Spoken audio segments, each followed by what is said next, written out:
Good afternoon, ladies and gentlemen.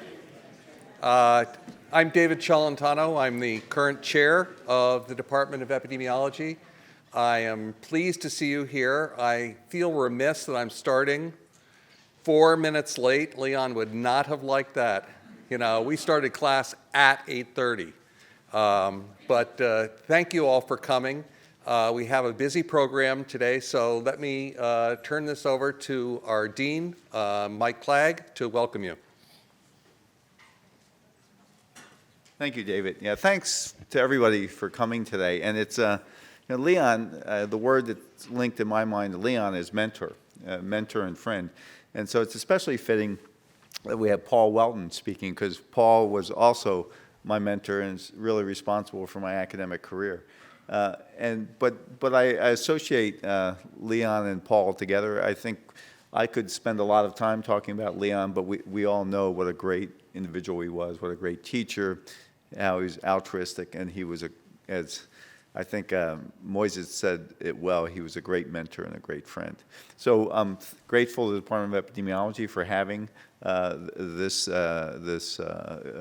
talk this afternoon, and I think Leon would especially appreciate that we're having a great teacher give the first lecture. So thank you all for coming. I look forward to celebrating Leon's life and work with you over the course of the afternoon.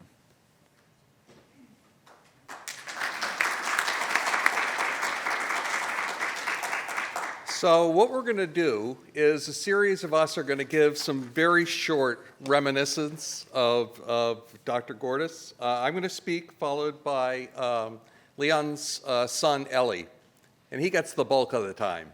And then Lou Culler is here, Moises Sklo, and a couple of our new faculty who, during the 5th edition of the book Epidemiology, worked very closely with Leon. So I first met Leon in 1973. This school was very small then, and frankly, we all fit in Epi 1 in a very small room. I think there were 75 of us who took Epi 1. So we really knew the faculty. And Leon became chair after Abe had a very unfitting event. Abe Lilienfeld, who was the chair, had a heart attack on stage while teaching principles of Epi 1. And Leon just moved right in and took over the course. It was really quite remarkable. Dr. Gordis was the chair during a bit of a turbulent period for public health. There were some major economic setbacks in the early 1980s. But infectious disease in the department at that time was a bit of a backwater. There wasn't much going on. John Bartlett across the street was studying diarrheal disease, and there really wasn't much going on here.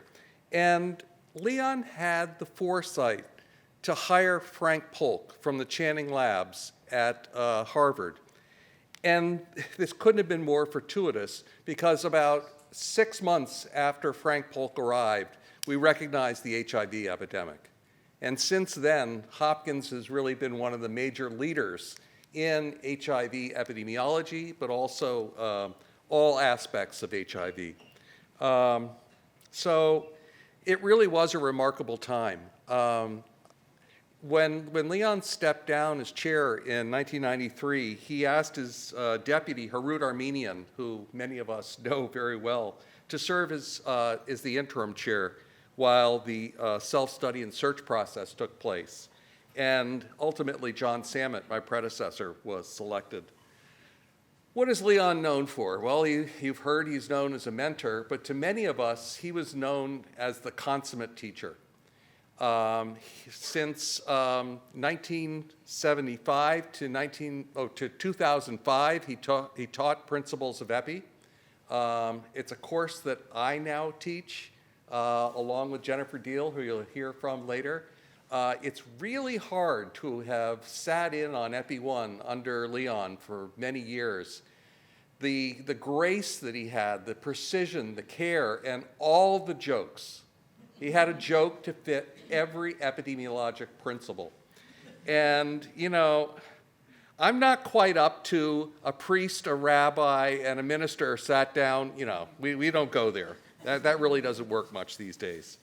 Over the last 8 years since I've been chair, whenever Leon would come into town, he would come and visit me for a half an hour or so. And it was just a remarkable time to have someone sit in my office who I sort of viewed up there with the gods. It was really remarkable. And during the long period where he was here writing the 5th edition of the book, we really got to spend a lot of time together. So this is our centennial year. I really feel a bit in awe of following some of the greats of epidemiology, from Wade Hampton Frost, Maxey and Sartwell, Abe Lilienfeld and Leon, and of course John Samet. It really is a joy to be part of this legacy. I would like to read to you a couple of remarks from Neil Poe. Neil was the second director of the Welch Center, and he's currently professor of medicine at UCSF. And he says, "I first met Leon in 1986 when I came to Hopkins as an early faculty member. During a meeting where I presented my fledgling research, his questions and queries were piercing, but truly helped me focus my ideas on what was most important. This was a gift that Leon had.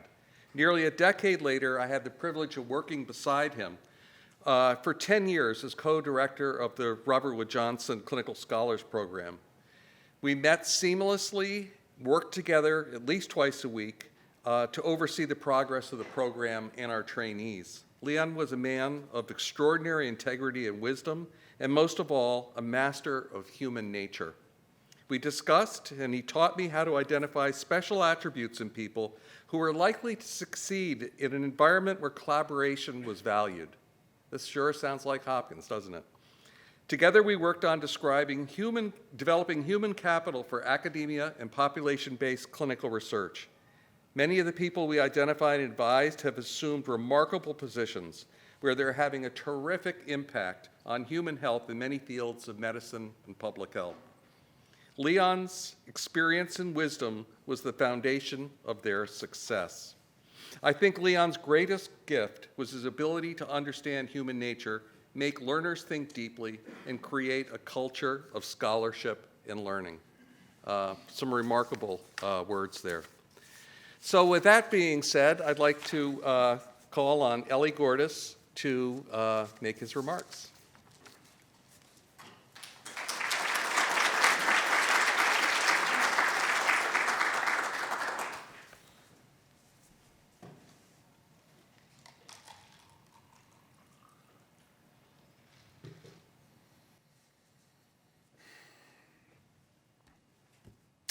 Dean Clagg, Professor Celentano, all the other esteemed members of the Hopkins faculty and extended community who are here, thank you so much for putting together this symposium as a memorial and tribute to my father, and for setting up the Leon Gordis Memorial Fund in the Department of Epidemiology.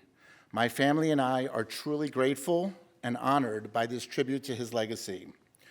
And thank you for inviting me to participate in the symposium and say a few words about my father. I am speaking here today as the representative of my father's entire family. My mother, Hadassah, the love of his life and wife of 60 years, my brothers, Daniel and Yoni, our wives, Avra, Elisheva, and Robbie, my father's 8 grandchildren, and one brand new great-grandchild whom he was blessed to meet and hold a few weeks before he passed away, as well as my dad's 2 brothers, Enoch and David.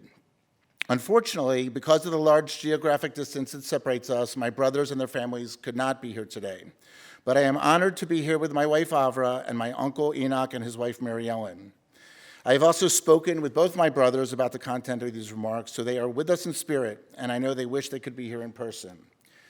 Well, I know better than to try to mention by name the countless colleagues and dear friends who meant so much to my father during his half-century as an integral part of this institution. I would be remiss if I failed to mention and personally thank Professor Moises Sklo, who not only was one of my father's closest colleagues and confidants throughout his career at Hopkins, but since my earliest memories as a child, he and Hilda were 2 of our closest family friends, and were always there for every milestone in our lives, both happy and sad, throughout the last 50 years. I also know that my dad would be thrilled that Professor Paul Welton is giving the lecture this afternoon. For those of you who knew my father well, Johns Hopkins University, the School of Public Health, and certainly the Department of Epidemiology were in many ways the center of gravity of his life. It seemed to us growing up that my dad really had two families, us and Hopkins. And while he was an amazing role model, an incredibly loving father, we always felt that we had very tough competition from this amazing institution where I am honored to be speaking today. This is actually the first time since his funeral 7 months ago that any of us in the family, 7 months ago, that any of us in the family have spoken publicly about my father. And for someone who is rarely at a loss for words, it has been quite difficult and very emotional for me to think about what aspects of my father I would like to share with you today. And given the roster of top epidemiologists and other academics who have and will be speaking about his contributions to EPI, the schools of public health and medicine, I thought I would focus my brief remarks, and as I told David earlier today, when I started off last week thinking about this, I told him it was going to be 5 to 7 minutes. That's because I hadn't been able to sit down and do it. But as I sat down and went through it, I actually had to call him this morning and say it's not 5 to 7 minutes. So I hope you can bear with me. On several aspects of who my father was as a person and what he meant to our family. Let's start with a very brief BH, before Hopkins history. Leon Gordis was born in 1934 in New York City. He was the son of Robert Gordis, a prominent rabbi, and his wife Fanny.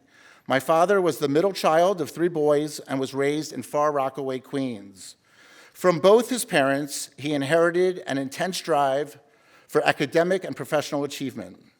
From his father, he inherited phenomenal oratorical skills and a deep, multifaceted intellectual curiosity.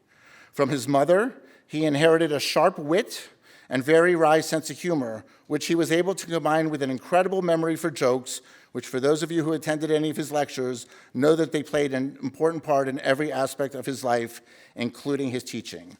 More on that in a little bit. When he was 10 years old, my father contracted polio. And while he rarely discussed the physical toll this disease took on him, it always seemed to me that this early personal experience with a global epidemic influenced his fascination with epidemiology and the study of the spread of disease.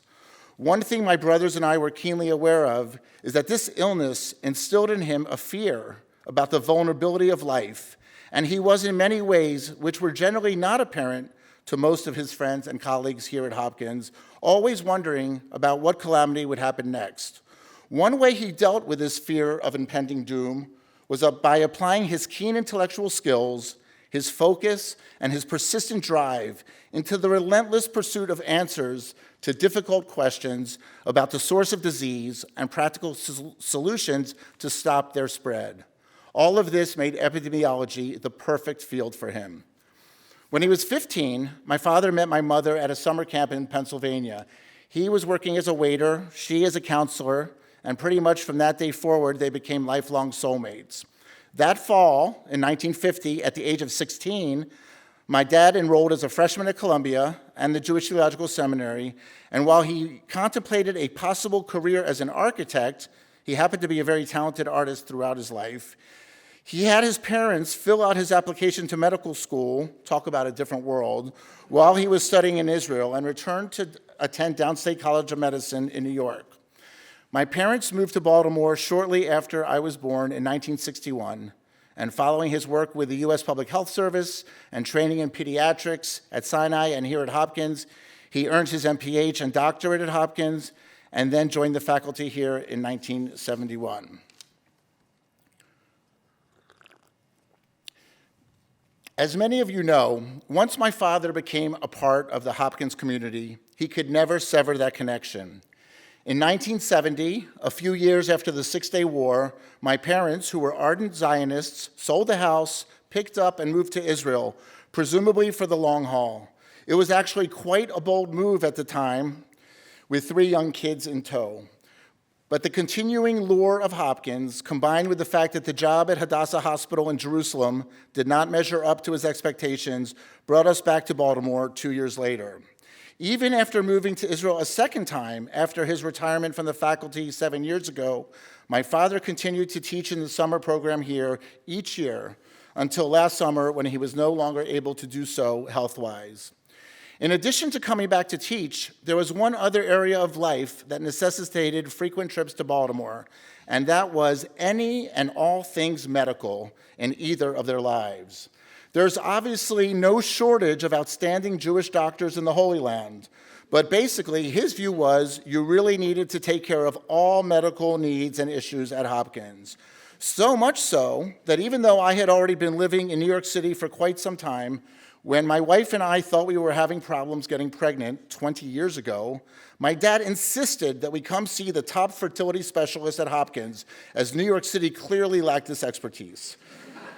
So we came down to Baltimore, only to have one of the top fertility experts in the world tell us the news that Ava was actually 2 months pregnant. Don't ask. My father's pride in being part of Johns Hopkins stayed with him until the very end of his life.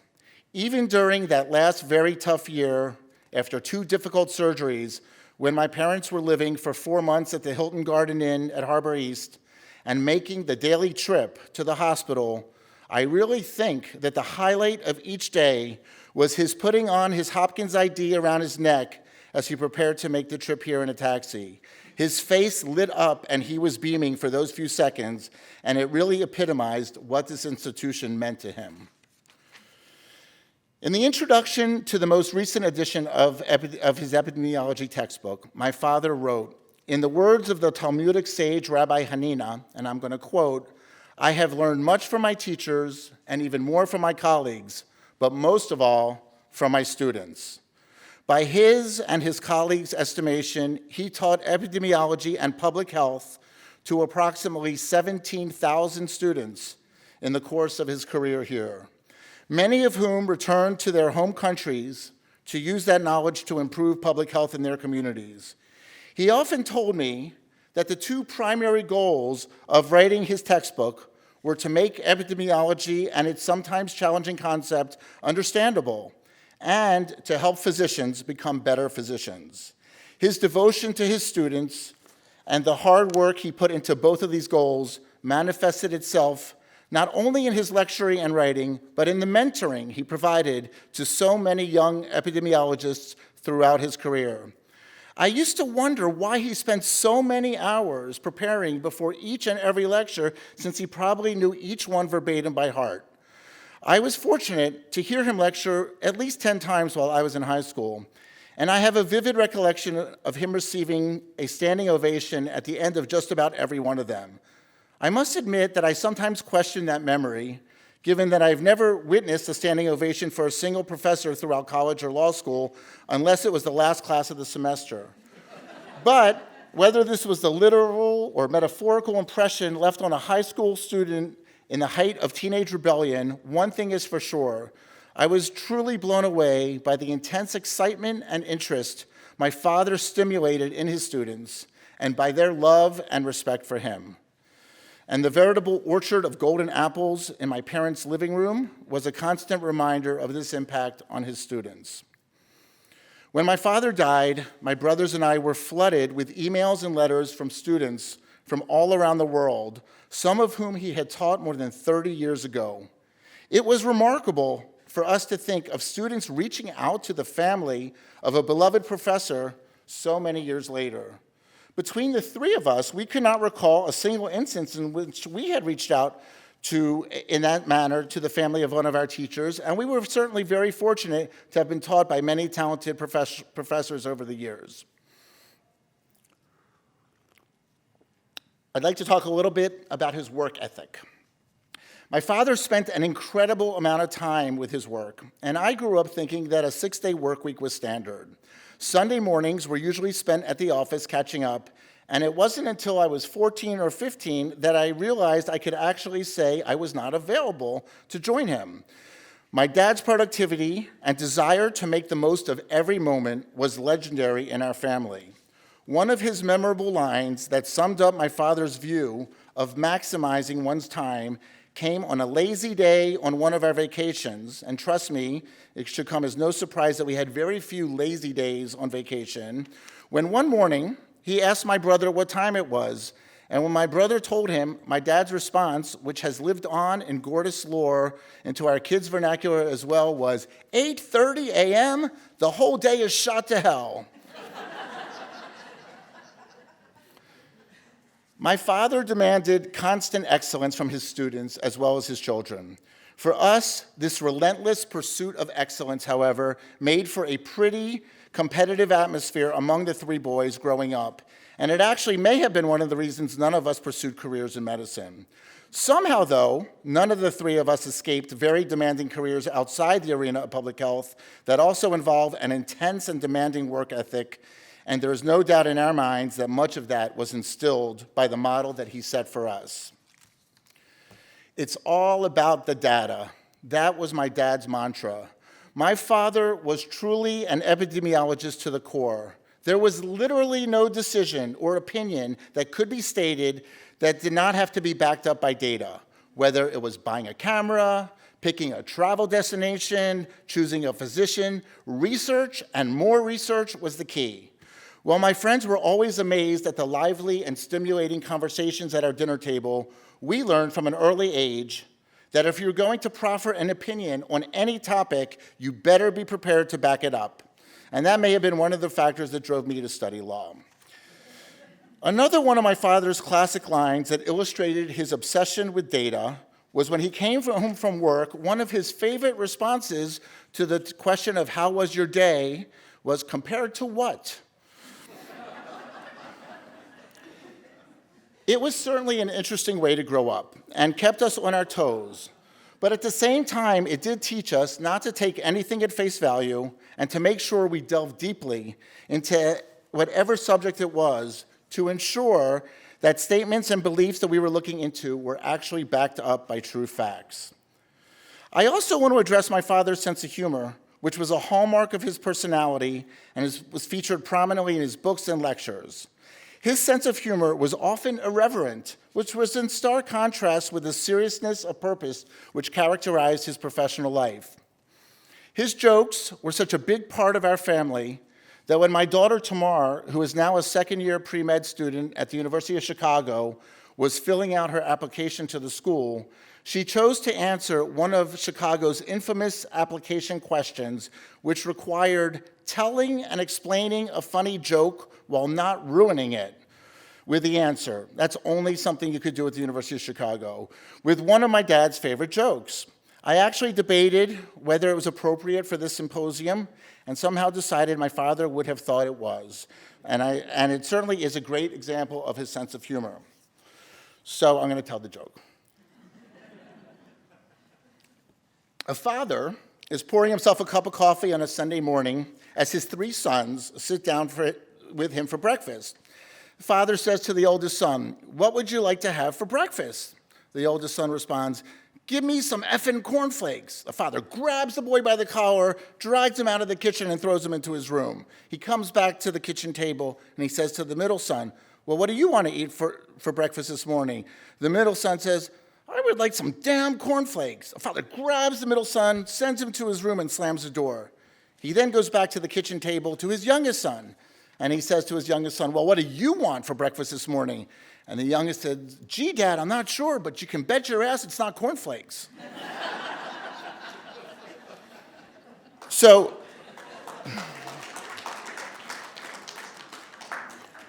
I am not saying that this is the reason Tamar was accepted to Chicago. But in her acceptance letter, the Dean of Admissions did handwrite, "Love the cornflakes joke." Unfortunately, with all the advances we have made in medicine, none of us get to choose the kind of old age we are going to have. And sadly, my parents did not have anything near the kind of retirement they had hoped for. As many of you know, for the last 15 years, my mother has been very sick, and my father devoted virtually all of his time, especially once he retired from his full-time position on the faculty, to taking care of her. It was a difficult and lonely place to be much of the time, and it kept him from pursuing his hobbies of painting and photography as he had planned. His devotion to her throughout all these years was inspiring, and I know that my brothers and I, as well as our wives, have learned invaluable lessons from him in that regard, and we hope to be able to do the same thing for each other. As the parents of 3 boys, who were each fortunate to marry 3 incredible women, my mom and dad welcomed our wives into the family as their own daughters from day one. It was always something we almost took for granted, but it's been a huge part of our family dynamic, where now our wives have played a major role in the care for both of them during these later years.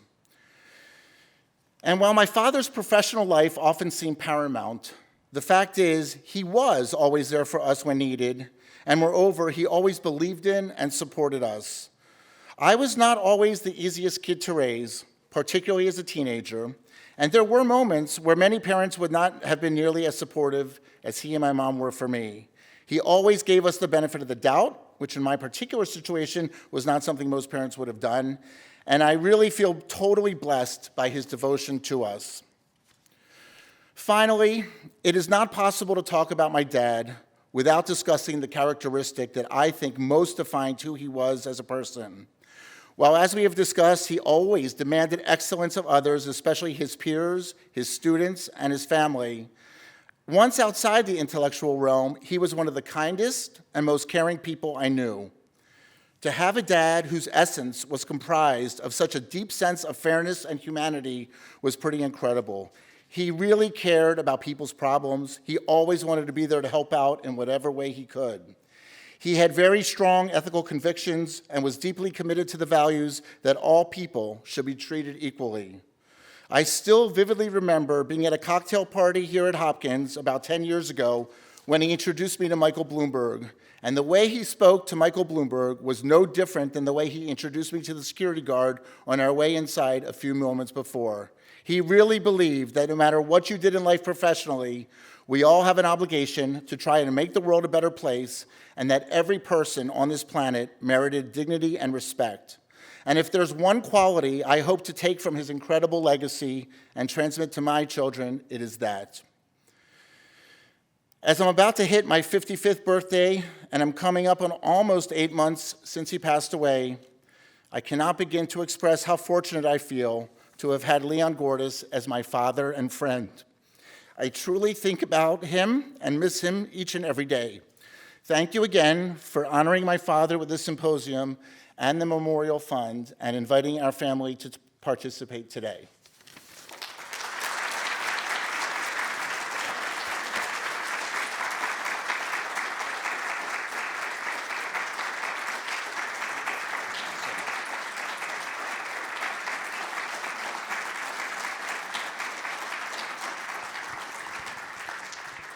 That was remarkable. Thank you so much, Ellie. You have a side of your father that none of us could share, so thank you for sharing that with us. As Ellie mentioned, we set out to put together a fund in Leon's name, and the dean gave us a challenge. He said, if you can raise $100,000 by the end of April, the school will match it. And I am very pleased to tell you, in 5 weeks, we raised $125,000.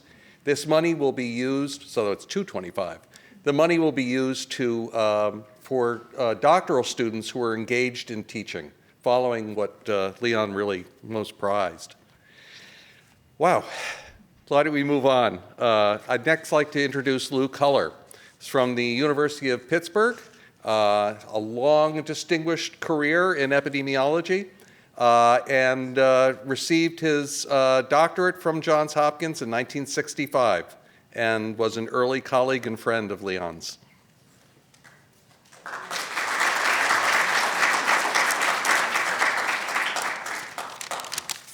Thank you very much. I think I'm one of the last of the Mohicans from the early days at Hopkins. I want to just say a few things about Leon. First, I think Leon made perhaps his most important contribution in the early days and perhaps over time was that he brought clinical medicine and he brought the medical school and the public health school together. When I was a student here and even on the faculty, it was almost like a wall across the street. The only reason you went across the street was to have have lunch. And it was really little contact. And Leon played an extraordinarily important role, which has continued over the time here. And Hopkins is unique in that characteristic. Many of you don't realize it, but the Hopkins School of Public Health and Hopkins is really unique in bringing together both the field of clinical medicine and public health and epidemiology together. And many, many people have benefited this, and society certainly has benefited by this. Leon's also, many of you know this, but again, just to reiterate, one of the most important contributions was really the control and elimination of rheumatic fever and rheumatic heart disease. Leon and Milt Markowitz together, Milt was head of pediatrics at Sinai Hospital here in Baltimore. Together, really went into the community and did a fantastic job of distributing and making sure that children who had rheumatic fever didn't get recurrences and got penicillin prophylaxis. Really was the first, really, in the modern era, epidemiologist, physician to develop a school health program for the prevention of rheumatic heart disease, which was rampant at that time in Baltimore. And really, together, they really played the major role in showing how you could control it successfully, a very important disease in children. Third, Leon had a lot of guts, perhaps more than I do or most any of the epidemiologists in this room.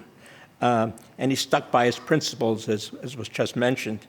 I think the best example of this, as many of you know, is that Leon chaired an important committee in NIH to evaluate mammography. And the conclusions of that committee didn't make very many people happy. And in fact, I remember people in Pittsburgh at the school and in the department asking me, did I know this person? And who was he? And it's kind of strange. But he had a lot of guts, and he stuck to his principles, and I think he was right in terms of what women should or shouldn't be getting a routine mammography at the time. It was, I think, a very, very important contribution and very important in our field to have that much integrity and honor, and I don't think many of us really would have stood under the fire that Leon did in dealing with it. Leon also, if some of you were at when his retirement event, he made an extraordinary important comment, at least affected me and very important, and a lot of humility, which Leon had. And I don't know if you remember this, but after everybody got up at that presentation and talked about all the accomplishments that Leon had made at Hopkins and how Hopkins was going to suffer because Leon wasn't going to be there to do all those things anymore. And he got up and said, you have to remember, he said, that there are going to be other people who are going to do the same thing, and things are going to continue just as they did before, wasn't just Leon, whether you're there or not. And that don't think too highly of yourself and figure that when you leave or go away, that the whole world is going to collapse, and that the whole training program, or whatever program it was going to collapse. And that really, he said, and I think we all have to feel this, especially toward the end of our careers, is that most people won't remember who you are. And he said this, they won't remember your name. But then it pointed out they will be influenced, or greatly influenced, potentially, by your teachings and by your interest in public health. And I think that's a strong reflection. And again, last comment I'd make in the same vein, George Hutchison, who was a professor at Harvard. I used to teach at Harvard years and years ago, teach their cardiovascular, part of their cardiovascular course. And George's comment really reflected on Leon when he pointed out that a good teacher who could teach 20 students and teach them well accomplished far more than one R01 research grant or one or two papers. And Leon really reflected that. And that is, to me, Leon was the ideal teacher, commitment. I don't think any of us could have the time or the patience, you might say, or the humility to be the kind of teacher and advisor that Leon was. So we're going to miss him, and and he certainly was a major contribution to both Johns Hopkins, but to the whole field of epidemiology. Thank you.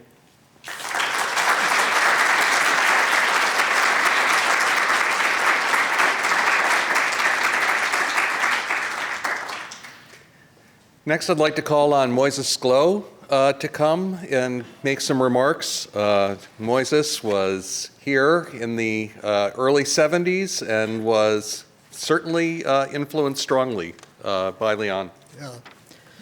Actually, it's interesting. When I finished my MPH year, during my MPH years, Lou Collar was my advisor. He's sitting right there. So having survived the MPH year with Lou's help, I enrolled in the RPH program. So Abe, I still remember Abe Lilienfeld, who was the chairman of epidemiology, telling me, you know, your new advisor, Lou went to Pittsburgh, so he left the school. So Abe told me, your new advisor is going to be Leon Gordis.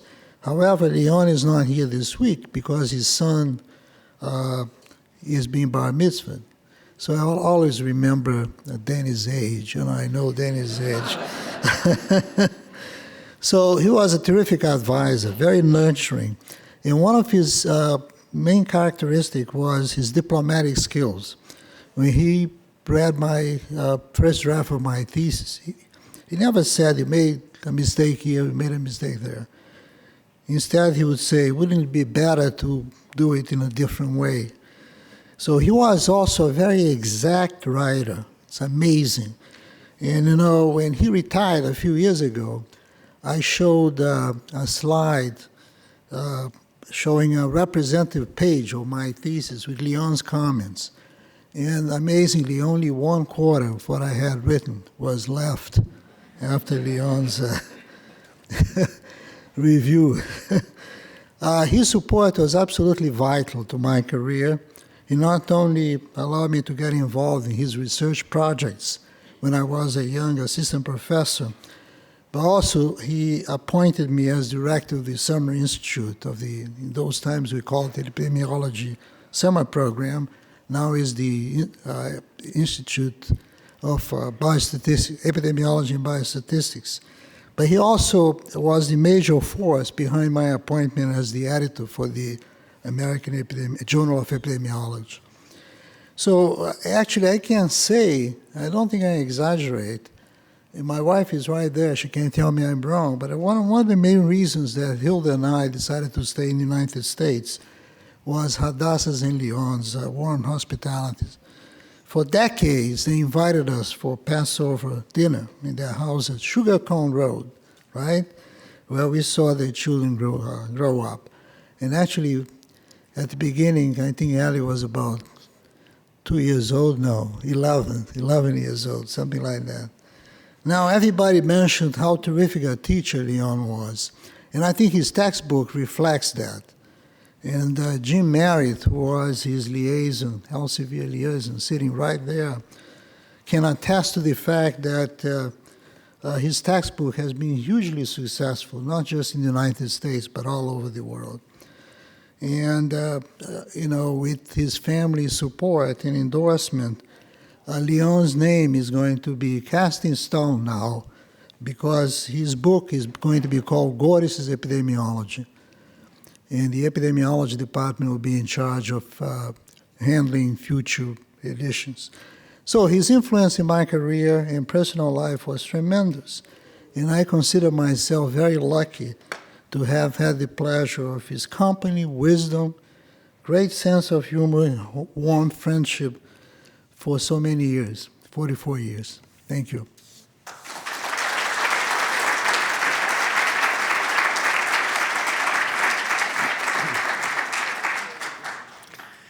And to wrap up this section, I want to call on Dr. Jennifer Deal and Dr. Heather McKay, who collaborated with Leon on the 5th edition of the book.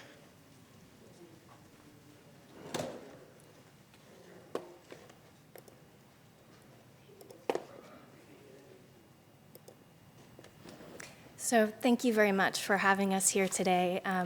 Heather and I were very fortunate during our time as students to be able to collaborate with Leon on the revision of his textbook, the 5th edition of Epidemiology.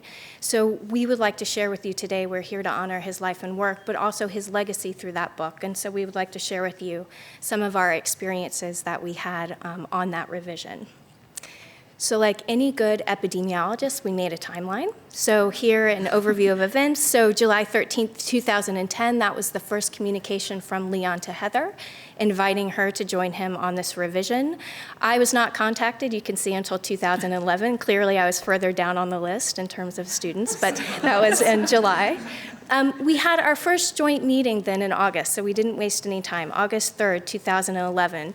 And for those of you who know this symbol, that's the WebEx symbol. And so when we would have our meetings, Leon was in Jerusalem at the time, the face-to-face was still so critical to him that we would use this program that not only allowed screen sharing and audio, but also allowed that face-to-face, that video. As well. And then we were lucky to have the first of many in-person meetings on May 25th, 2012, when Leon was in town for the Summer Institute. When I first heard from Leon, the timeline he told me was June 2012. That was when our revision was due to the publisher. We got it in September 25th, 2013, just a little bit behind schedule. And then the publication December 9th, 2013. I had absolutely no idea what I was agreeing to when I agreed to undergo this revision with Leon. And so for those of you who have not been involved in this process, we just wanted to share a little bit about the process and the method. So we knew we would be updating the text and the figure, that we would be making those revisions. And so here we had Word documents. These were from the 4th edition, and we would go through and just with track changes, make notes, anything that we wanted to change. Of course, the pages more often looked like this. And you can see that Leon did everything with such humor, such grace, such charm as he always did. So this was a note from him very early on in the process working together. I'm not sure about this title for the subsection. Please help, Mayday, just kidding. So of course, then the figures would be easier. So here's an updated figure. We just had to update the data, no big deal. Until we decided to do things like this that involved 200 lines of Stata code, making new graphs, completely overhauling the color. So we really did quite a bit with the figures as well. After we made the initial text and figure revisions, the publisher Elsevier worked on the copy edit, sent that to us again for another revision. After that, and this was a new step, one just for us, one that they didn't do for anyone, I think, besides Leon. They sent us mock-ups, which were the full pages, so we could see what was on the page, how the text would look, the layout. And so we would have these, and we would sit down, and we would make changes, scan them, send them back as PDFs. We actually did do some cutting and pasting for some of these mock-ups, as you can imagine. And so with the revision, often they looked like this. And I'll just point out again, like a person who, a good epidemiologist, you'll notice the y-axis here. This is about 10 lines. So you can imagine, for the whole mock-up, what it would look like. After the mock-up, we had the page proof, and so it would look like this, where we would go through and review on the PDF. And again, of course, more revisions. Finally culminating in the text, December 2013. And of course, again, like every good epidemiologist, we couldn't talk about this experience on the 5th edition without a listing of some descriptive statistics. So from start to finish, we spent about 1,245 days working on the book, including over 1,300 emails that were exchanged between all of us. We had about 173 meetings, an estimate, including over 50 that occurred at 8 a.m. on a Sunday morning.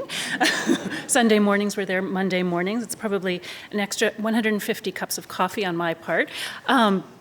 We had over 1,600 files on Dropbox, nearly 400 separate folders, and we updated or created over 270 new figures for this 5th edition. And the final product totaled 392 pages, which was about a 5% increase from the 4th edition.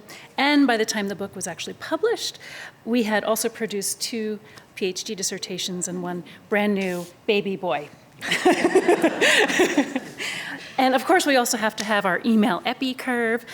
So here along the x-axis, it's a little rough, but along the x-axis we have time in months. Along the y-axis we have the total number of emails. And so you can see starting from the left in July 2010, that's when Leon first communicated with me. There's a noticeable increase around July and August of 2011, which is when Jennifer came on board the project, then a dramatic surge, the first surge up through July 2012 for the copy edit stage, a little bit of a dip, then another surge in January and February of 2013 that coincided with the mock-up stage, and then this final push from September through November of 2013 for the final stages of production, and culminating in the book's publication in December of 2013. Of course, we'd be remiss in not taking a moment to acknowledge the tremendous efforts of our core team at Elsevier, our publishing company, who helped pull the book together. They were a tremendous source of support and encouragement throughout the entire process. Jim Merritt, who is here today, Rhoda, Bontrager Howell, Andrea Vosberg, and Lou Forgione were an outstanding group of professionals, and it was such a great pleasure and privilege to work with them throughout this process. But of course, you know, we're really here to acknowledge the tremendous contributions that Dr. Gordis provided. His accomplishments and his expertise, his unfailing support, tremendous generosity. We're all here to honor and recognize that today. But of course, we were not the only ones who appreciated or benefited from Dr. Gordis's expertise. We'd also like to acknowledge his readership. So to give you a flavor of some of the Amazon reviews that came through, this is one of his absolute favorites. He brought this to our attention initially and then read it out loud to us, and it was from a woman named Tammy in a message entitled, "It is a textbook after all." And I quote, "To claim to love a textbook would be crazy in some way, but this textbook breaks the subject matter down in an understandable way and has done so much to help me understand what my instructors are hoping for me to learn. Is there really much more than one can ask for in a textbook?" Even for someone who was not particularly enthusiastic about epidemiology, they had to take it. As an epidemiology book, this is a good choice. Still 5 stars. And still gave it 5 stars on April 1st. So, but really, to sum it all up, and I think we can all agree with this statement put forth by, so simply by Maria, awesome job done, Dr. Gordis, and it was indeed an awesome job that was done. And there were innumerable lessons that were learned. We can't go through all of them, but we thought that we would highlight just a few. Please join now, meeting in progress. So this was the message that would greet both Jennifer and I when Dr. Gordis initiated our early morning video conference calls through WebEx. And these meetings really became a way of life for us.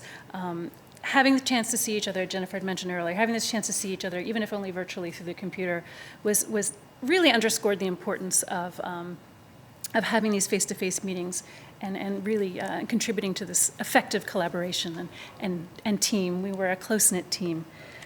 Reading out loud isn't just for kids. So this refers to, in the final stages of production, Jennifer and I would sit down for hours and hours on end and read word for word every single word in the book, including the punctuation, numbers, symbols, and the spaces, just to make sure there were absolutely no errors. And I think that this really speaks to the importance of collegiality and teamwork and really putting in the hours to get the job done well. And for as much time as we spent poring over the graphs and the figures and rewriting texts, we probably spent an equivalent amount of time and effort deliberating over the colors in the book. And as has been mentioned many times today, Dr. Gordis was a tremendous artist at heart. The life in your colors, the color of your life, really reminds us that no detail was ever too small or too ordinary to care about. This was really a collaborative process, and it didn't have to be. We were brought on to help Dr. Gordis finish the book, but that wasn't what it was. It really was a collaboration. He always had such kindness, such collegiality, and compassion with everything that we did.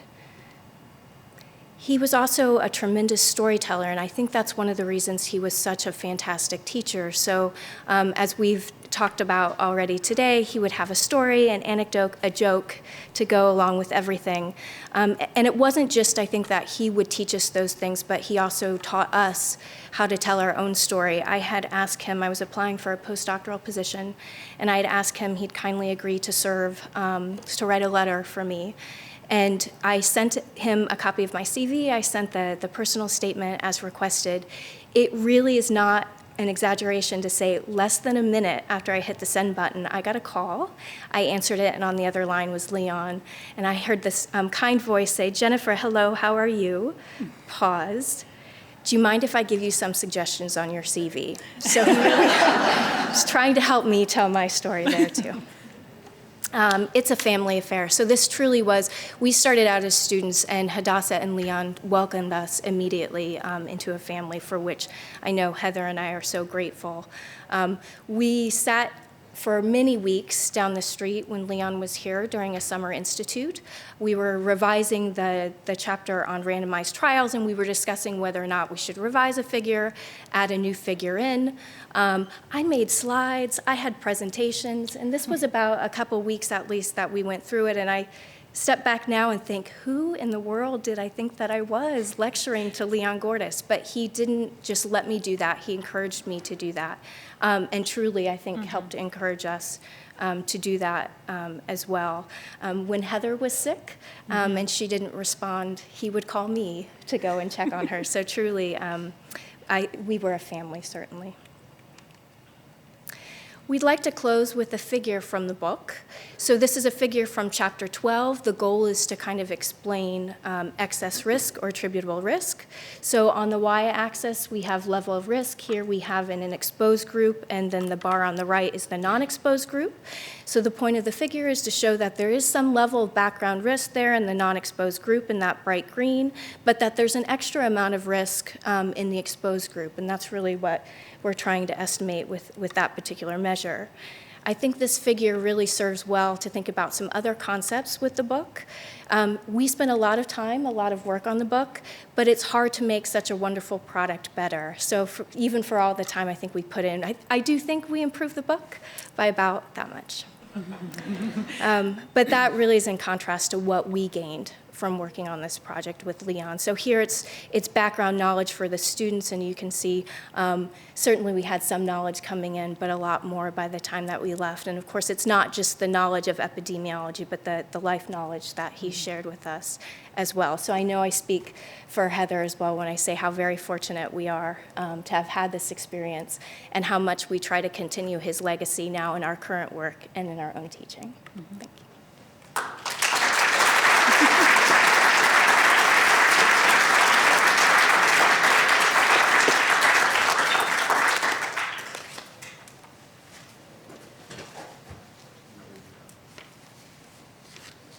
Nicely done.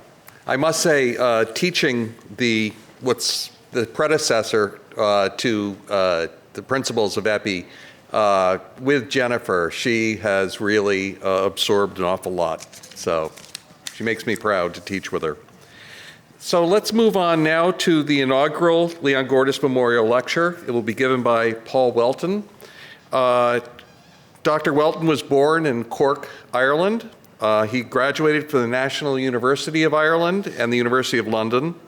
He has had a remarkable career. He has held senior leadership positions at Johns Hopkins. He then moved to Tulane, Loyola University, the Loyola University Health System and Medical Center, where he was president and CEO. And he's currently at Tulane University as the Xiao Chuan Professor in Global Public Health. He has had a remarkable career, predominantly in cardiovascular disease. He has led many of the major NIH trials. He chairs the AHA-ACC Hypertension Guideline Committee. He's published very widely, 400 or 500 books, articles, scholarly pieces. He's really one of the major persons in cardiovascular and renal disease epidemiology, prevention, clinical trials, health policy. And with Dr. Gordis, he founded the Welch Center in the early 1980s. And we just last year celebrated the 25th anniversary of the Welch Center. And marrying, as was pointed out earlier, marrying medicine and public health at Johns Hopkins in the early 1980s was a Herculean task. And it is one of the real prizes of epidemiology today, the Welch Center. So, Paul?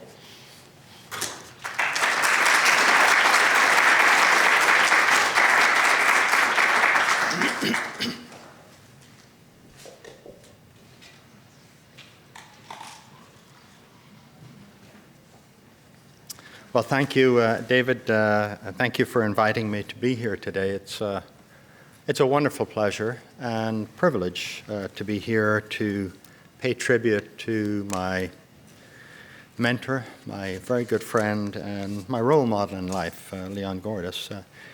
I don't have to say the obvious, it's been said before, but Leon was all these things. He was an incredible teacher. He was a gifted mentor.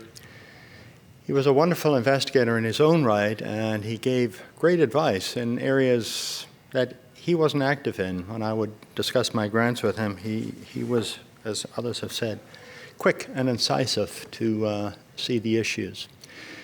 Clearly, he was visionary in the ability to engage people, create relationships, certainly, in particular, marrying epidemiology from public health into medicine. And also, he was very interested and very successful in marrying epidemiology to policy. He was a great friend to many. He was an outstanding role model. I first got to meet Leon in the late 70s, and through him I was introduced to what was then the School of Hygiene and Public Health, and really changed my life. It just introduced me to a completely new world. And through Leon I met so many wonderful people in the audience today and in the pictures here, and really learned a tremendous amount in life. I first met Leon in 1979. At that time, my faculty appointment was in the Department of Medicine and Nephrology, and I didn't know Leon. I was being nominated by the School of Medicine to be one of the first Milbank scholars in clinical epidemiology. Even though I didn't know Leon, he came to that nomination. He was incredibly generous and supportive, and he was very, very gracious. And then after I came back from London in late 81, Leon took the initiative. He reached out to me. He wanted to introduce me to the Department of Epidemiology. He invited me to come to give seminars and to meet Moises and others. And between Leon and Moises, I was made very, very welcome into the department's activities, especially as those activities related to clinical epidemiology. Quickly, I received a secondary appointment, and over time, it became apparent to me that the department was really my intellectual home, and it was the hub for what was emerging as a new set of activities. In 1984, Leon appointed me as director of a new program in clinical epidemiology. He invited me at the same time to be a co-director of a clinical epidemiology fellowship program application that was going into Mellon and Dana. He was really, although I was a co-director, he was really the engine behind this. We were successful, and that really spawned a lot of subsequent activities. For a number of years, Leon had been talking to me about moving my primary appointment from the Department of Medicine to the Department of Epidemiology. And I have vivid recollections of sitting down, and Leon, I didn't know him so well then, Leon would say, well, if you come to the Department of Epidemiology, what do you want? What can I do to help you? And I would go back to Sheila and I'd say, I don't know what this guy's angle is. It's really strange. He keeps asking me, what do you want and how can I help you? Nobody in the School of Medicine has ever asked me that. And of course, over time, I realized this is vintage Leon. He wanted to know how he could help you and what did you want. So he was always there for people. And he wanted to find the connections. He wanted to welcome them into his world. And he wanted to help them achieve their goals in life. In 1985, I did switch my primary appointment to the Department of Epidemiology. And then I embarked on the first of what were many subsequent exciting endeavors in teaching. And a number of you in the audience had this experience. And both in the School of Hygiene and Public Health and in the School of Medicine, we taught together, and I learned a tremendous amount about teaching. I never would be as good as Leon. I wasn't going to mention the jokes today, but I had his jokes, and as Seamus will tell you, whenever I would go home and I would tell the jokes, I'd say, that's a Dr. Gordis joke.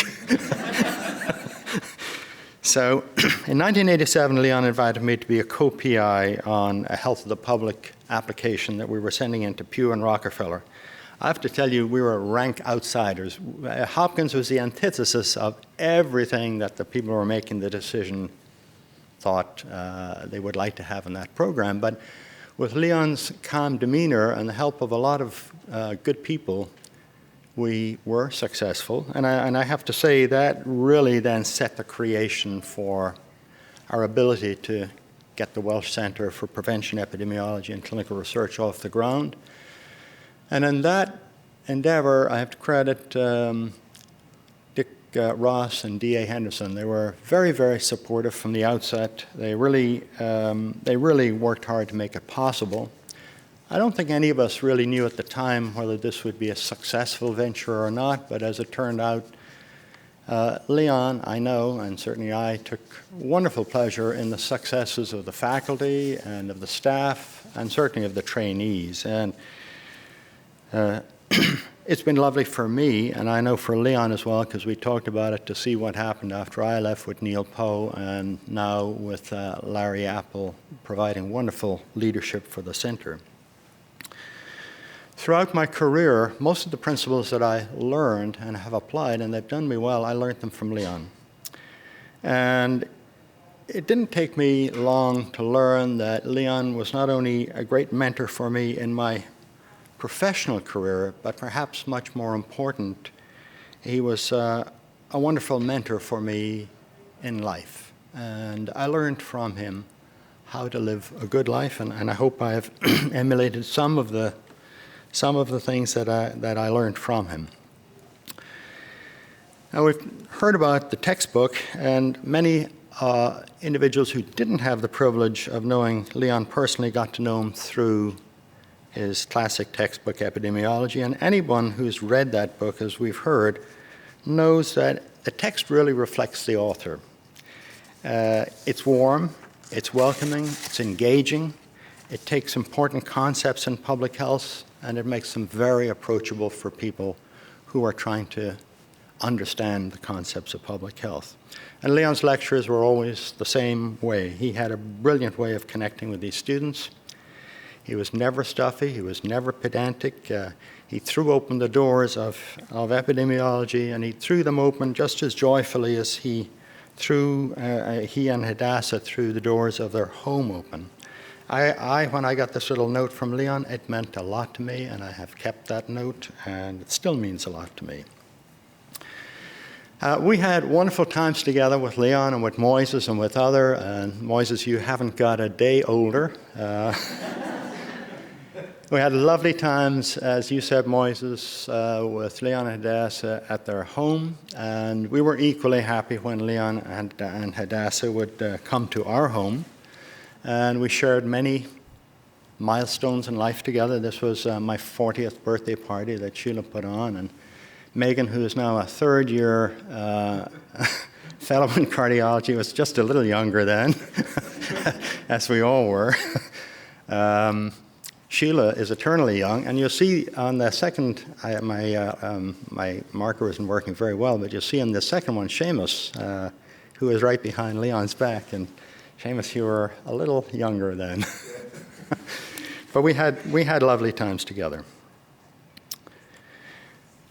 I remember one of the first times we ever went to Leon's home. And on the first time I took Sheila to Leon and Hadassah's home. And on the way home, Sheila remarked to me, "Your new friends are very different to your old friends. They don't wear ties.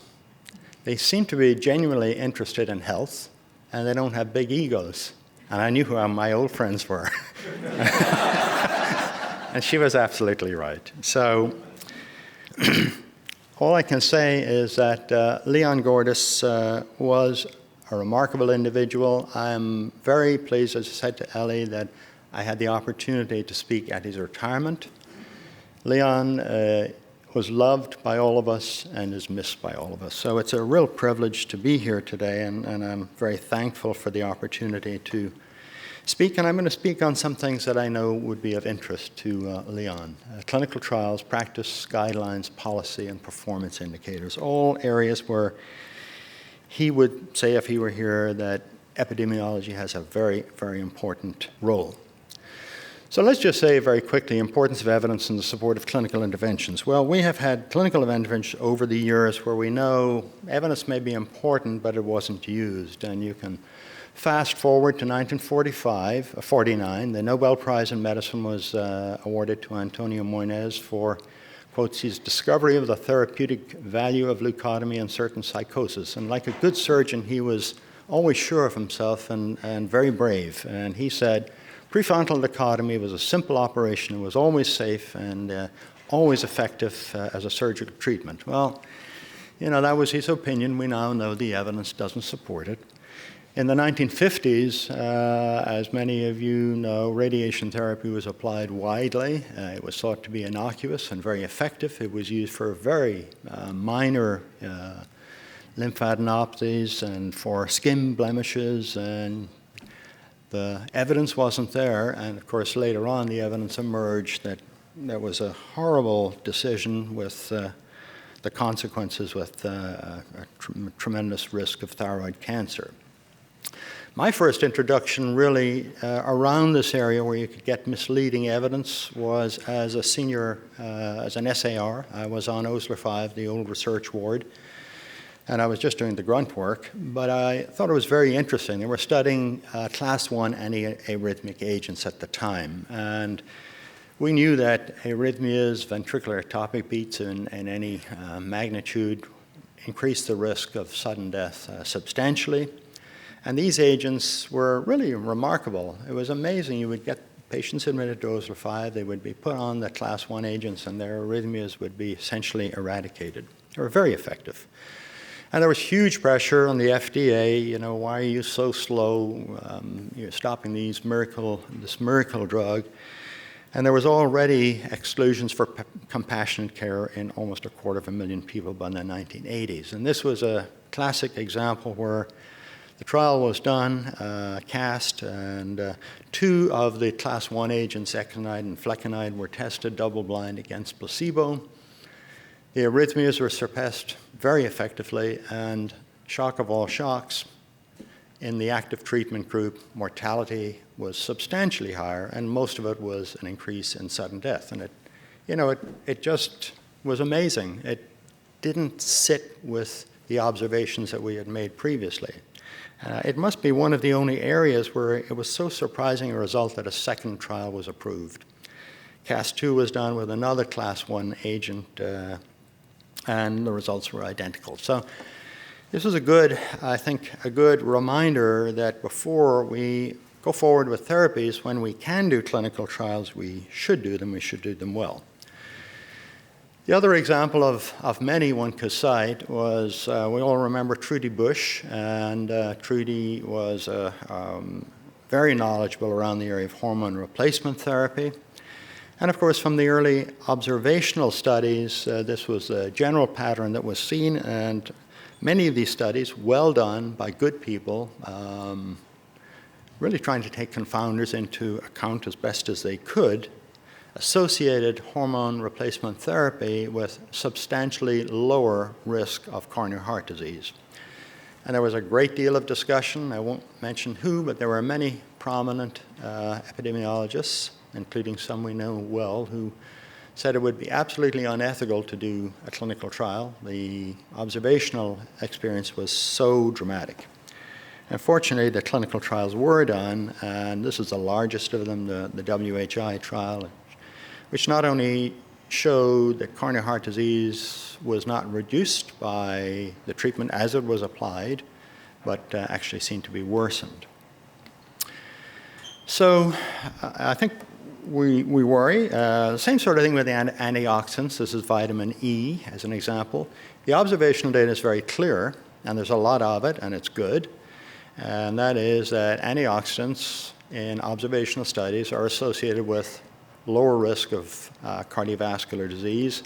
And equally well, when you go to the clinical trials, at least as we have performed them, vitamin E has been completely ineffective in reducing risk. And you could say the same sort of thing about omega-3 fatty acids. Now, it's not to say that fish consumption isn't very dramatically associated with lower risk, and that maybe a fish trial would do it, but at least as we are applying these interventions, we need good evidence, and oftentimes what seems like it should be obvious isn't so obvious when you do the clinical trial, and this is just vitamins as a whole, and no suggestion of benefit. So really, I would say the evidence clearly matters, and we need high-quality evidence. And the challenge we have in public health oftentimes is we want to have event trials, because those would be the most convincing and relevant, and at the same time, we're interested in these interventions in a lower-risk setting where event trials are impractical. W. Edward Deming is attributed with, or is generally attributed with, saying that the phrase, either the one I've got here or something very similar, in God we trust, all others bring data. And the concept of evidence and the need for evidence in the practice of medicine has been there for a long time. Gordon Guyatt is attributed with getting that title. In fact, sort of an interesting story. When they were starting up McMaster in the late 80s, early 90s, he wanted to have a residency. And I think his original title for the residency was research-based medicine. And the basic scientists objected vehemently. They just thought, this guy is going to have a research-based residency? What does he know about research? So the decision was made that he couldn't use the term research. And he then said, well, let's have an evidence-based medicine. They didn't mind about that. You can have your evidence-based medicine. So he coined that term. But many others, of course, had gone before him and contributed to this general concept. Classically defined as the conscientious, explicit, and judicious use of current best evidence in making clinical and making decisions about the care of individual patients. We've expanded that, obviously, in public health to talk about the care of populations in the same fashion. And the notion here was to really use it to bridge the explosion of research knowledge, particularly as you got into the 60s and the 70s. It was overwhelming people, and how you could capture that and really use it effectively in making treatment decisions. And the notion was three components: the evidence, understanding the context in which the evidence was going to be applied, and then an interaction between the consumer, either the patient or the population. So the sort of classic research triangle.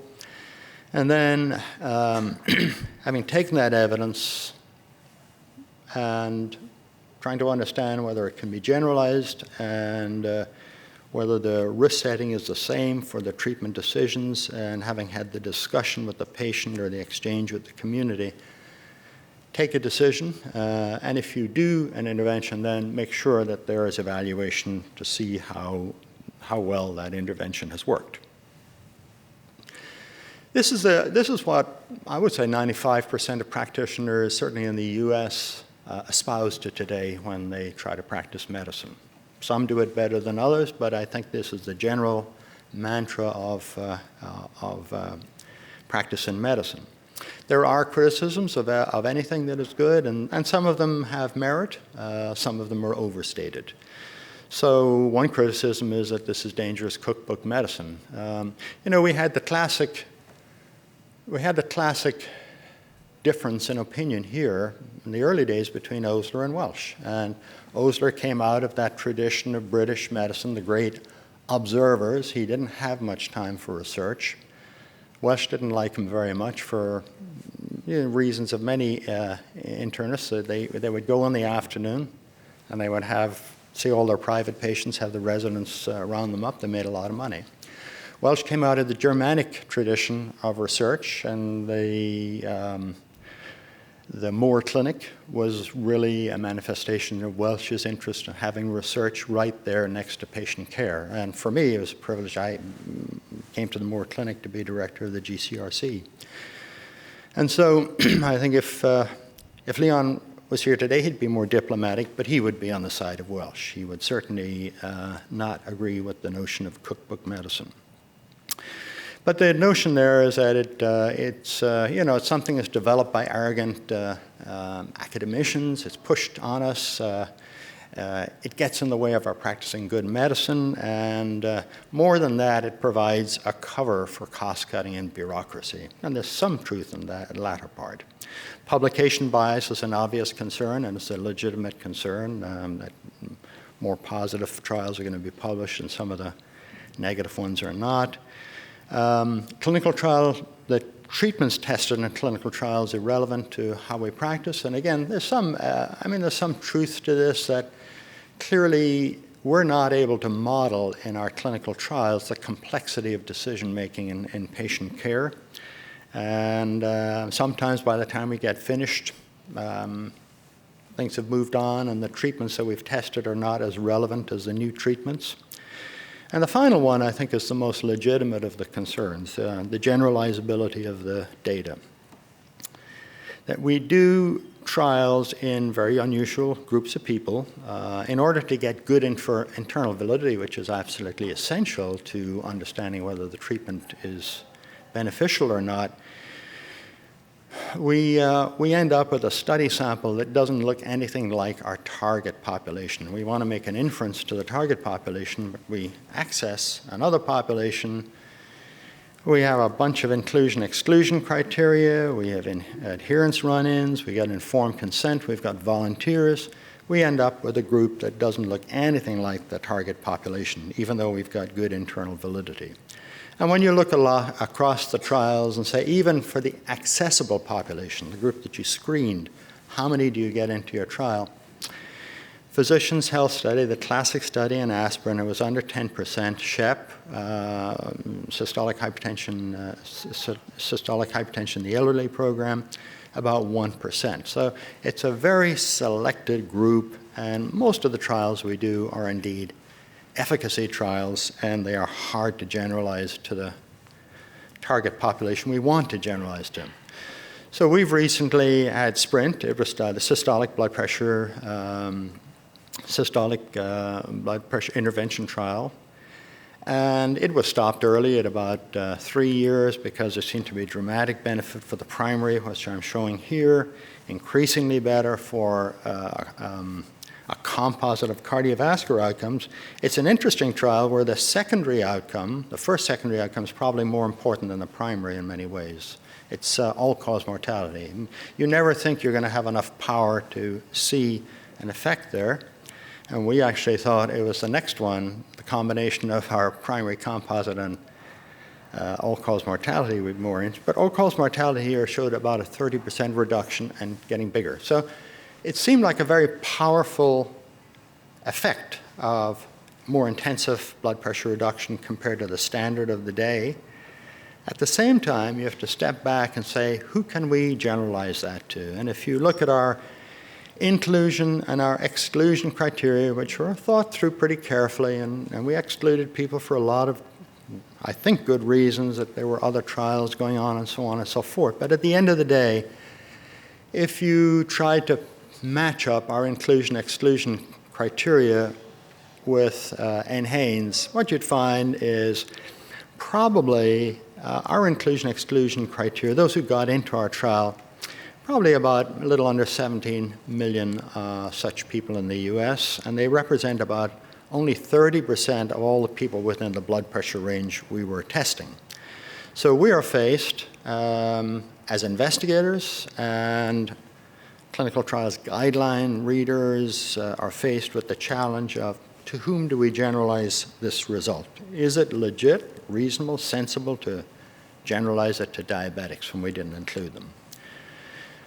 The antihypertensive and lipid-lowering treatment to prevent heart attack trial, which is one that I discussed many times with Leon, is unusual in that it's closer to an effectiveness trial than an efficacy trial. It was designed as a large, simple trial to be done in practice settings that are routine to practice in the United States. So a large number of clinical centers, but this is really unusual. I mean, most of our trials are not done in that sort of setting. They're done in unusual high-risk settings. So what about our standards of clinical practice? Now, I think they've evolved dramatically. If you go back to the 1960s, really, I think you would say it was primarily based on where the person was trained and what credentials they had. And there were practically no guidelines at that time. There were a few. Guidelines at their outset were entirely a US phenomenon. You didn't see them in other countries. It was during the 1960s that things really began to change. As the NIH that engine was up and going, things were being published. There was just an explosion of biomedical research. People were beginning to accept randomized controlled trials as the gold standard for clinical decision-making around treatments. And then as we got into the 1970s, clearly randomized controlled trials were well established as the gold standard. Systematic reviews and meta-analysis were commonplace. Tom Chalmers was a great champion of this approach. This is when we began to see evidence-based medicine really emerging and taking root, and early guidelines were coming out. The first in the cardiovascular area, the first blood pressure guideline, the Joint National Committee guideline came out in '76, and they were very different guidelines to the ones we have today. There were consensus guidelines based on opinion for the most part. They had the value of being consensus documents, so everyone was on board, and once the guideline went out, everyone agreed to it. We have gone to the other extreme now. During the 1980s, we had an explosion of clinical guidelines. Everybody seemed to want to get into the act. In a cardiovascular area, every professional society that was in the area wanted to have their own guidelines. We began to see guidelines emerge internationally. Initially, we were able to bridge that gap and keep them together, but later on, they just began to really diverge, and we had substantial variation in the quality of those guidelines. And during the 1990s, we've seen really attempts to standardize the process, especially in the US. The Institute of Medicine began what would be the first of several committees dealing with that issue in 1990.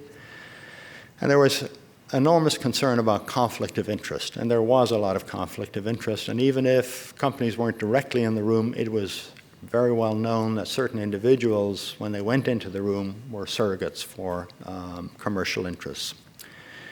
AHCPR was created in 1989. It began to do its own meta-analysis. It got in trouble, as many of you know, and we had the Italian solution that there was tremendous pressure in Congress to get rid of AHCPR.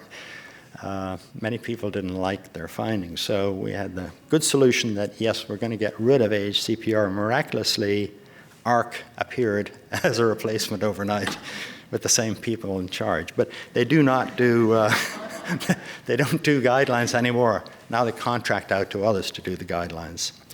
And that was when the National Guideline Clearinghouse got established, and now we have a lot of international clearinghouses. Then we get to the current decade, and we have the Institute of Medicine clinical practice guidelines you can trust. And that's really what most of us use these days. And we've got in the National Guideline Clearinghouse, the last time I looked, over 9,000 different recommendations, and internationally we've got an even bigger number.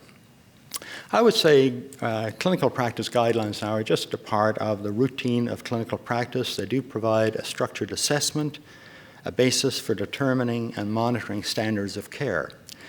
And that's the plus, and that's the challenge as well, because they're produced as guidelines, but they're being increasingly used in policy for decision-making.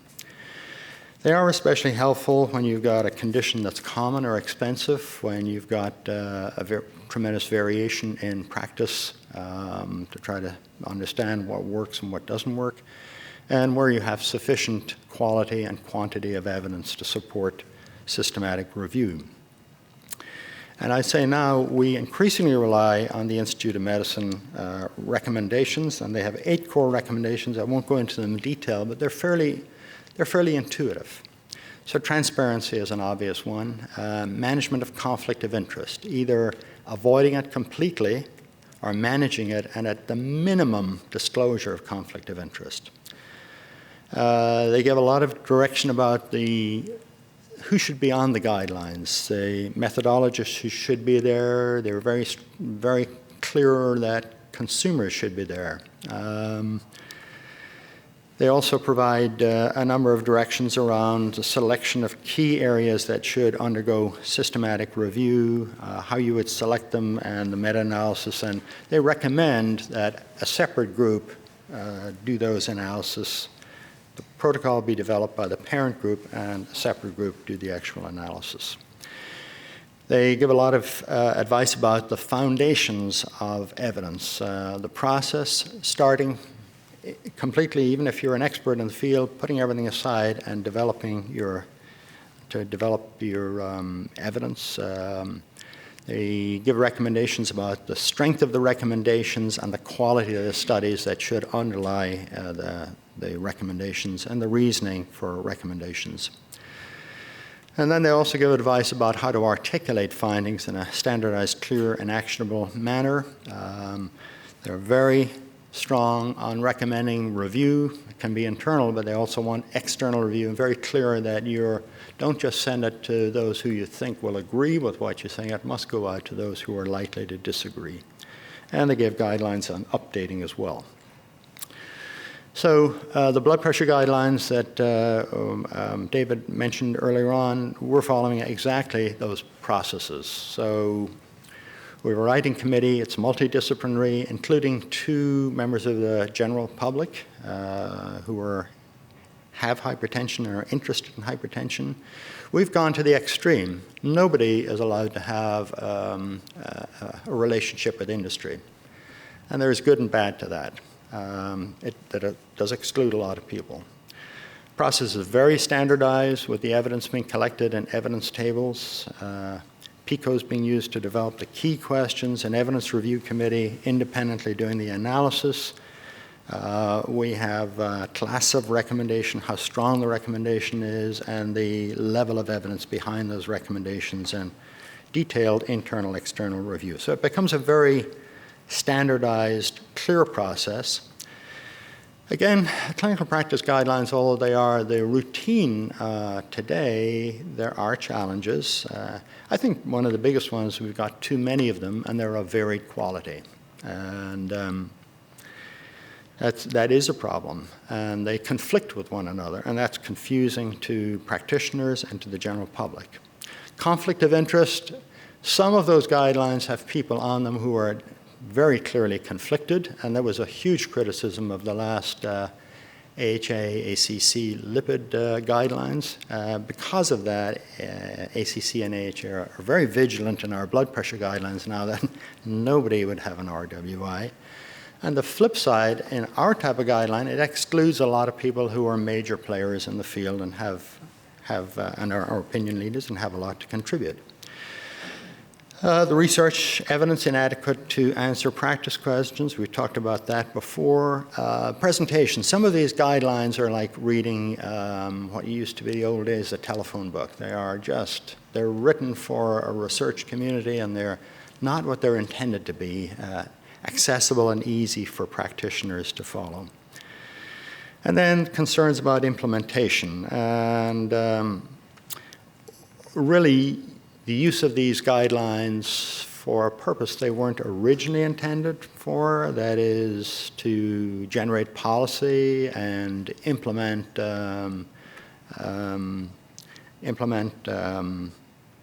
practice guidelines. And that's what I want to talk about lastly, and I'll just do that quickly. So I'll talk about it in the area of hypertension. So in hypertension, we have, as in many areas, a lot of initiatives around quality improvement, or QI. And it's a very common phenomenon.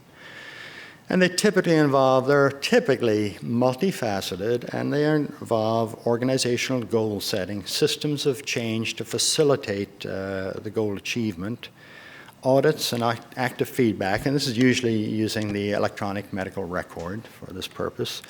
Provider education, team-based care is a very important one.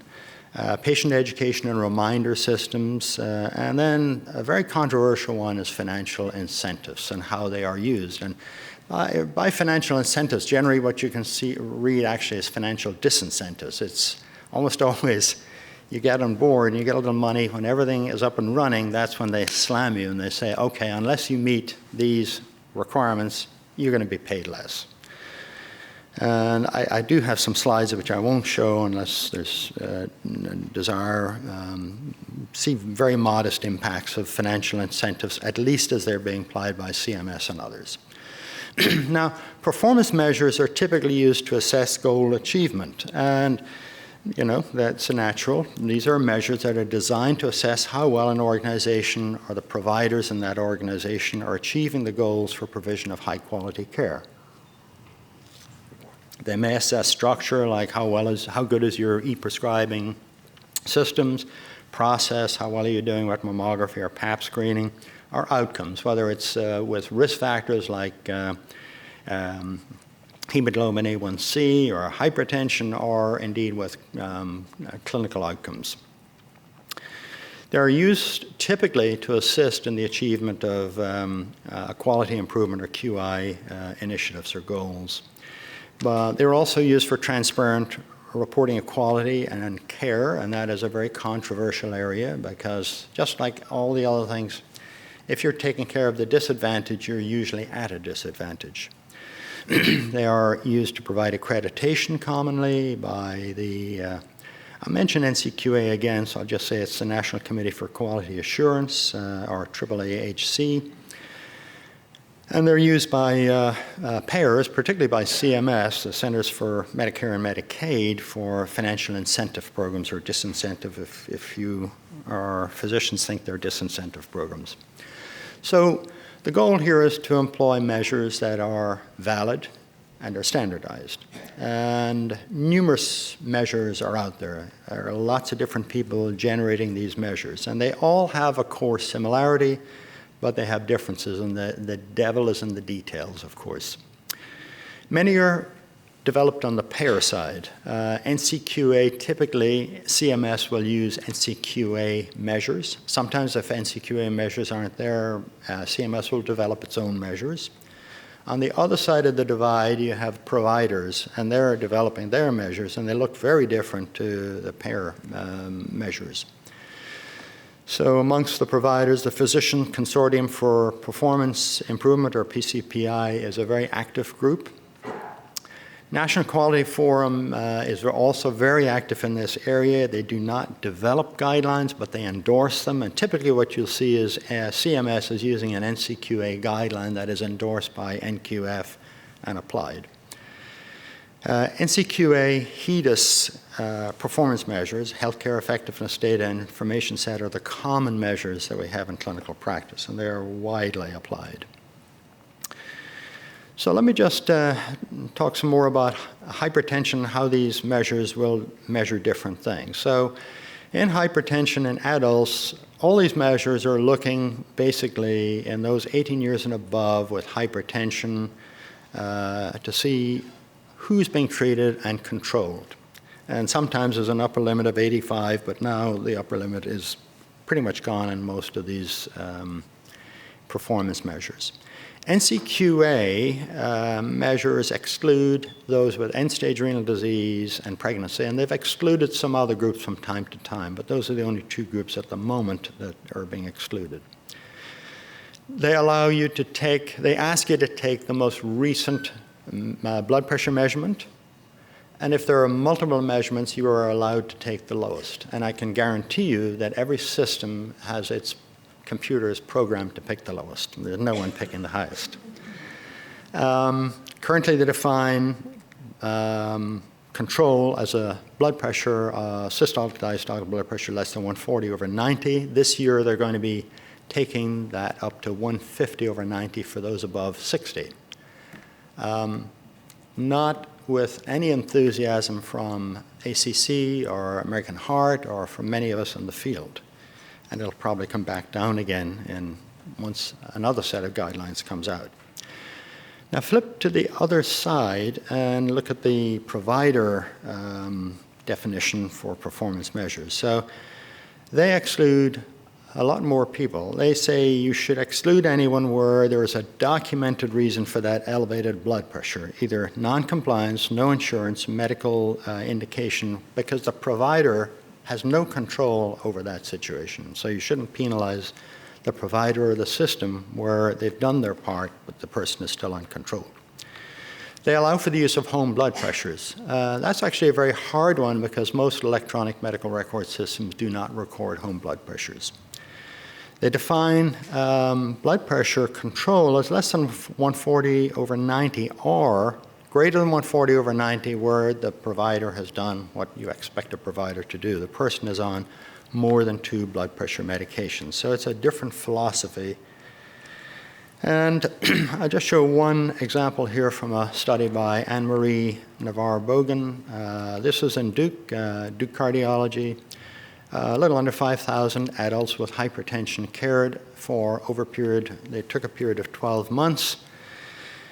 And first off, they reported what we would expect, that in clinical practice, blood pressures are not measured very well. So there was huge variability in systolic blood pressure, 18 millimeters of mercury.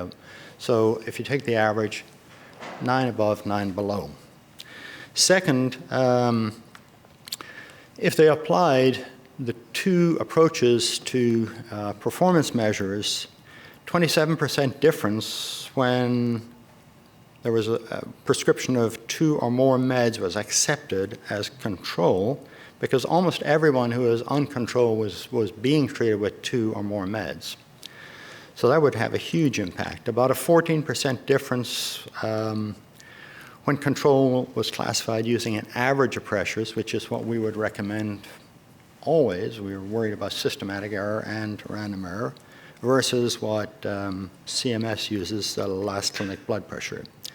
6% when home blood pressures were allowed, and 3% for some of the other exclusions of PCPI. So you can see, the devil's in the details. Depending on what measure you choose, you're either going to get great results or horrible results.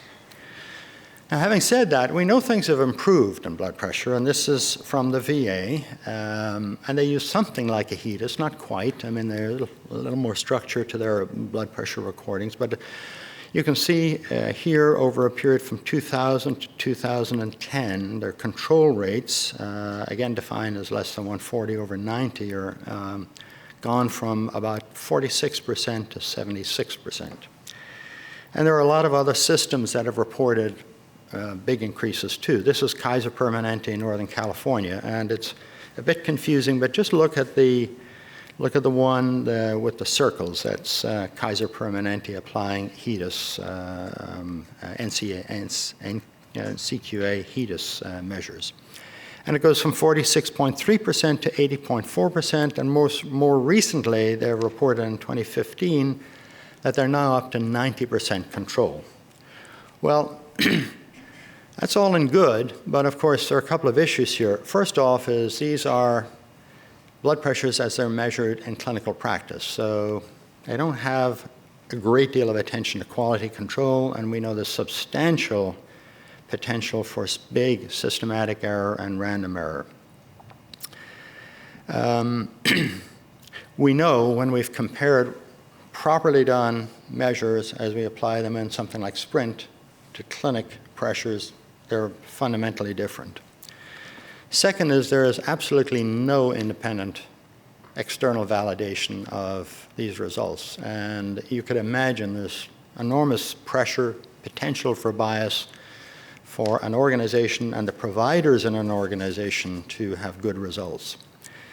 And thirdly, they are not interchangeable with the cut points for treatment goals. So for instance, in SPRINT, our goal was 120, and achieving that, if you think there's a more or less a normal distribution, 50% will be above, 50% will be below.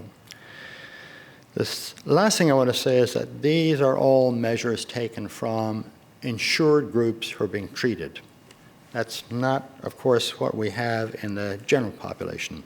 And just to make the point here, with the SPRINT measures, if I look at these Kaiser Permanente Northern California measures, which are also being reported by some others, if you got 90%, you're very close to what we recommended in SPRINT. So an average of 120 is going to be close to a performance indicator of about 90 to 95% below 140 systolic. But these are all treated groups, and if you go to the general population and you look at NHANES, which is in itself a little imperfect, but because it's a one-time, it's a standard survey, one-time observation, they do a good job dealing with systematic error. They do a good job over one period in dealing with random error. If you look at that and you say how many were aware, treated, controlled, and the first column is those who were treated, what percent were controlled, which is what you were seeing in the previous frames. It's a little under 70% for the population as a whole. And if you look at the more fundamental question for public health, forget those who were in a care setting being treated properly. Let's look at all persons with hypertension. What percent are controlled? Not as good. It's just a little over 50%. That's not that's the average, and obviously around every average, you have some doing better, some doing worse. And of those doing worse, young people do a lot worse, especially young black men, but especially by age. That's not to say that good things haven't happened. Clearly, they have. We have done better in our temporal trends for control of hypertension. We have seen dramatic changes in groups around policy decisions. When I started, African Americans really had horrible awareness, treatment, and control, and Martha Hill and many others here were very focused on that issue, and through the application of policy, we have now moved to African Americans having the best awareness, especially African American women, and the best treatment. Not the best control, but certainly much improved control. And at the end of the day, I would say, for these areas that I've been talking about, we've made a lot of progress. We still have a long way to go. We still have a lot of the population with major risk factors, and of course, obviously, we want to push that, continue to push that down in the right direction. So in summary, evidence is clearly central to the practice of high-quality medicine and public health. We've had a progressive growth in the evidence base for our practice decisions. Evidence-based medicine has clearly taken hold as the way that most practitioners operate today. Clinical practice guidelines have emerged to now be the norm for care in medicine. We have increasingly common use of performance measures, and they can be extremely helpful in achieving quality improvement goals. CMS quality improvement strategies pay a lot of attention to performance policies, sort of pay for performance or incentives, financial incentives. Pay for performance has modestly proven effects, but it does save money, and that's where a lot of the controversy is. And I was a great believer in pay for performance. When I ran the organization in Chicago, my salary, everyone's, the senior staff, the physicians, it was all around pay for performance, XYZ. And we applied that to senior staff. So I'm a great enthusiast, but in this area, either we're not doing it in the right way, but it certainly hasn't paid off, doesn't seem to be that powerful compared to other interventions. And I think as much as we've made tremendous progress, Leon would agree that we still have a long way to go, and much of the methodologic issues need epidemiology to continue to inform them and improve them. It has been, as I say, a real pleasure and a special honor to be here, Ellie, with you and Avra and with your extended family. And I would say that for me, like everyone else, Leon was such an inspiration, such a wonderful friend, and such a great guide in life. It's a real privilege. Thank you.